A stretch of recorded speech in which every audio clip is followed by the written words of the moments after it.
ও ইনকলাব মঞ্চের মুখপাত্র শরীফ ওসমান হাদী আর আমাদের মাঝে নেই। ইন্না লিল্লাহি ওয়া ইন্না ইলাইহি রাজিউন। কিছুক্ষণ আগে সিঙ্গাপুরের পররাষ্ট্রমন্ত্রী ভিভিয়ান বালাকৃষ্ণন আমাকে টেলিফোনে এই হৃদয় বিদারক সংবাদটি জানিয়েছেন। ফেসিবাদ ও আধিপত্যবাদ বিরোধী সংগ্রামের এই অমর সৈনিককে মহান রাব্বুল আলামিন শহীদ হিসেবে কবুল করুন, এই দোয়া করি। আমরা সবাই মিলে এই দোয়া করি। শরীফ ওসমান হাদীর এই অকাল মৃত্যুতে আমি গভীর শোক ও দুঃখ প্রকাশ করছি।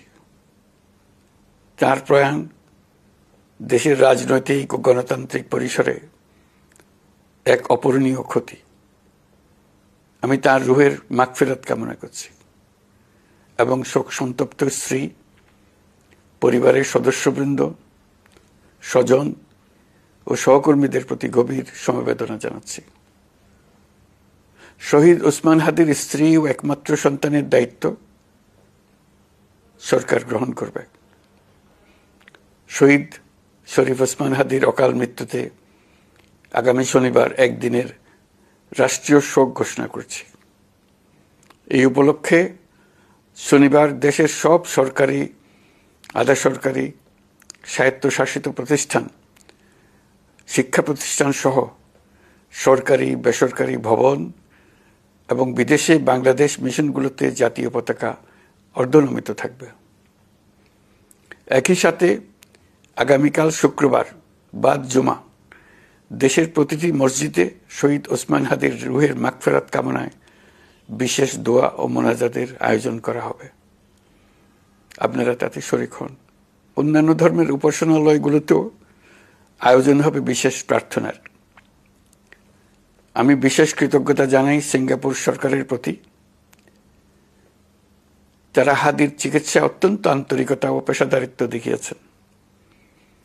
বিশেষ করে সিঙ্গাপুরের পররাষ্ট্রমন্ত্রী ভিভিয়ান বালাকৃষ্ণন, যিনি একই সঙ্গে একজন বিশিষ্ট চিকিৎসক, তার প্রতিও তিনি নিজে হাদীর পরিচর্যা করেছেন, আমাকে নিয়মিত চিকিৎসা সম্পর্কে খোঁজখবর দিয়েছেন।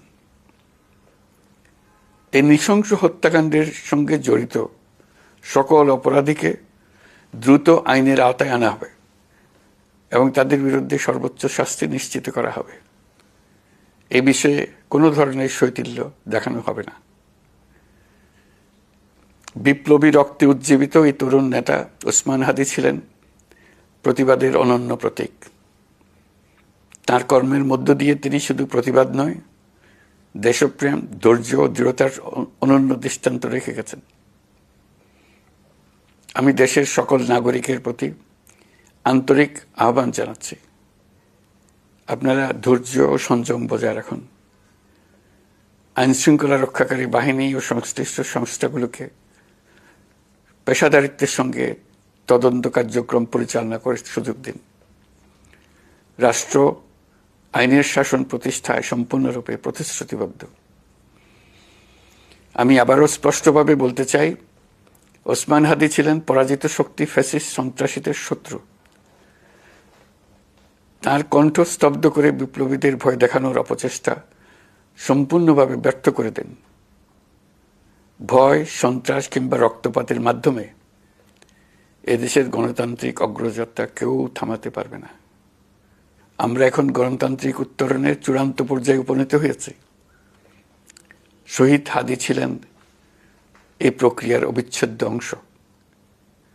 তার একান্ত ইচ্ছা ছিল আসন্ন নির্বাচনে প্রতিদ্বন্দ্বিতা করে নতুন বাংলাদেশ বিনির্মাণের পরবর্তী ধাপে সক্রিয় ভূমিকা রাখা। অত্যন্ত দুঃখের বিষয়, তার এই মহতী ইচ্ছা অপূর্ণ রয়ে গেল। তার স্বপ্ন বাস্তবায়নের দায় আজ সমগ্র জাতির কাঁধে ন্যস্ত।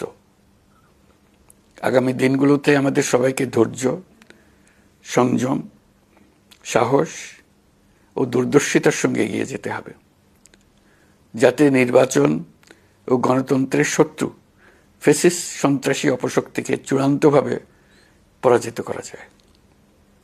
এই শোকের মুহূর্তে আসুন আমরা শহীদ শরীফ ওসমান হাদীর আদর্শ ও ত্যাগকে শক্তিতে পরিণত করি, ধৈর্য ধারণ করি, অপপ্রচার ও গুজবে কান না দিই এবং যে কোনো হঠকারী সিদ্ধান্ত থেকে বিরত থাকে। যারা দেশকে অস্থিতিশীল করতে চান তাদের ফাঁদে পা না দিয়ে আসুন আমরা সবাই ঐক্যবদ্ধভাবে গণতন্ত্র, ন্যায় বিচার ও গণমানুষের অধিকার প্রতিষ্ঠার পথে অবিচল পদক্ষেপে এগিয়ে যাই। এটাই হবে শহীদ হাদির প্রতি আমাদের প্রকৃত শ্রদ্ধা। আল্লাহ হাফেজ।